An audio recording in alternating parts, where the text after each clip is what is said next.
আচ্ছা, তোমাদেরকে যদি বলা হয় এমন কিছু ক্রমিক পূর্ণ সংখ্যা অথবা কনজিকিউটিভ ইন্টিজার বের করো যাদের যোগফল এবং গুণফল সমান হবে, তাহলে আমরা কি সেটা বের করতে পারবো?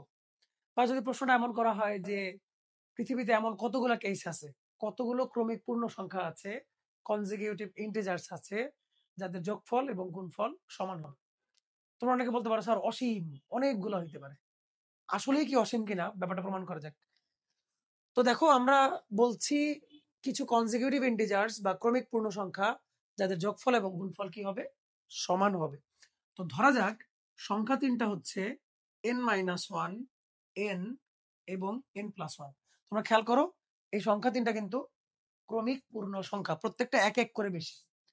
এখন এদের যোগফল কত হবে? যদি এদের যোগফল আমি নেই এক পাশে, তাহলে দেখো যোগফল হবে কিন্তু 3n। 3n কেন? কারণ এইটা আর এটা কেটে যাবে। অন্যদিকে আমরা যদি গুণফল নেই, তাহলে কত হবে? n into n square minus one, n into n+1 into n-1, which is n square minus one.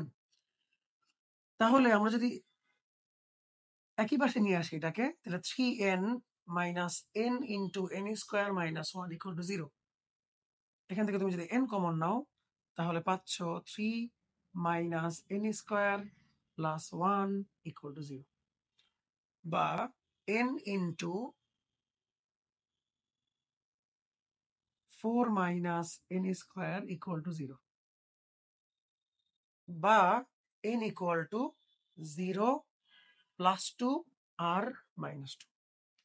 তাহলে আমরা n এর মান পাচ্ছি কত? 0, আর এখান থেকে পাবো প্লাস 2 আর মাইনাস 2। এই মান তিনটা তুমি যদি এখানে বসায় দাও, তাহলে তুমি 3 সেটস অফ নাম্বার পাবা। যদি আমরা 0 বসাই, তাহলে পাবো -1, 0 আর 1। আর আমরা যদি 2 বসাই, তাহলে আমরা পাবো 1, 2, 3, 1, 2, 3। আর আমরা যদি -2 বসাই, তাহলে আমরা পাবো -3, -2 and 0। Sorry, -3, -2 and -1। তাহলে আমরা কি দেখলাম? যে পৃথিবীতে এমন ক্রমিক পূর্ণ সংখ্যা আছে মাত্র 3টা সেট। 1টা, 2টা, 3টা। অর্থাৎ অসীম সংখ্যক এরকম সংখ্যা আর পাওয়া যাবে না। এখন তোমাদের জন্য প্রশ্ন হচ্ছে, যদি এখান থেকে আমি ক্রমিক কথাটা কেটে দেই বা কনজিকিউটিভ কথাটা কেটে দেই, তাহলে এরকম কতগুলা কেস হইতে পারে? তোমরা কমেন্ট সেকশনে জানাও।